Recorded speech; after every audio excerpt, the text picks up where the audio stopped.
The plumber's voice shook through the phone. "Sir, I found a door." I frowned. "Behind the water heater? That's impossible. There's no door down there." Silence. Then the faint click of a photo arriving in my inbox. My hands went numb before I even opened it. Rust, hinges, a lock fused into the wall like it had been waiting to be discovered. By the time I descended into the basement, the plumber's face was pale, his body trembling. He gestured toward the heater with a hand that couldn't stop shaking. I saw it. The lock looked old, but not untouched. Fresh scratches carved into the metal where someone had used it often. Someone who lived here. My house. My wife's house. We broke it open together. The hinges groaned like something breathing for the first time in years. The air that escaped was sour, damp, rotting. He gagged first, then vomited into the drain. I didn't move, because what lay beyond that door wasn't just horrifying, it was familiar. The room was small, a hidden chamber carved into the foundation itself. Mattress on the floor, stained, shackles bolted into the concrete, a shelf of objects I recognized, our missing kitchen knives, my son's old toys, bottles of cheap perfume I never bought, and photos, dozens, my wife in them, smiling, sometimes, other times distant, with men I didn't know, with women too. The images weren't stolen. They were posed, offered. My chest hollowed as I stared.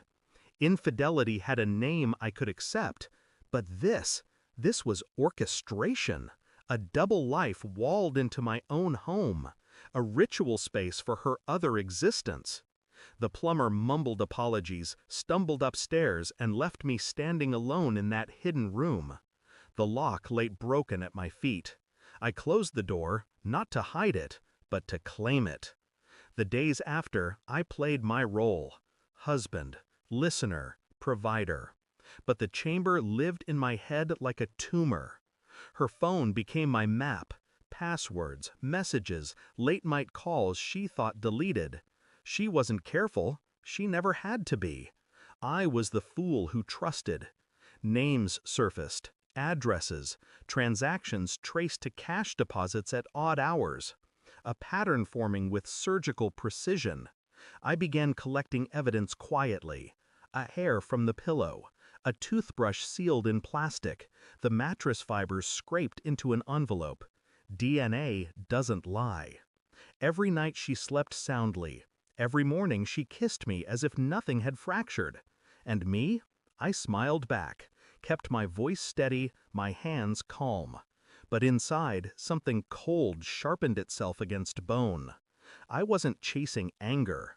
I was chasing clarity. The results came in a thin white envelope. The child upstairs, the one who carried my last name, was not mine. The ink blurred in my vision, but my hands didn't shake. My pulse didn't rise. I simply folded the report and slid it into my jacket. That night, I set it on the kitchen table while she cooked. The aroma of garlic filled the air, mundane, domestic, false. "Read it," I said. She turned, curious, then opened it. The blood drained from her face before she reached the second line. The pan slipped from her hand and clattered against the stove. I can explain." I said nothing, only stared, and silence carved her open far deeper than rage ever could. Her breath fractured, her eyes wet, mine dry. She realized then that I had always known. I leaned forward. "There's a door," I whispered. Her body froze. "In the basement, behind the heater. I've seen it. I've seen everything." The words sliced through her like glass. Her lips trembled. Whatever excuse she had prepared withered on her tongue. She sank into the chair, crumbling. I stood, collected the papers, walked toward the door without haste, without sound. Her sobs followed, raw and desperate, clawing for mercy. But I didn't turn back. She wasn't pleading with me anymore. She was pleading with the truth, and the truth didn't bargain. I stepped outside. The night air was cold, clean. The house behind me glowed with warm light, but inside, it was a mausoleum now, a place where trust had rotted, where love had been buried under lies and cement. She would be left to choke on her own secrets, to explain to others what I already knew, to live with the knowledge that her carefully hidden world had collapsed under its own weight. I felt nothing for her, no pity, no sorrow, only clarity. Because betrayal does not destroy you, it frees you. I never lost her. She lost me.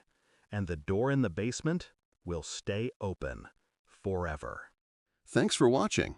Don't forget to like, share, and comment. Subscribe now to Cheating Stories Insight World for more amazing stories.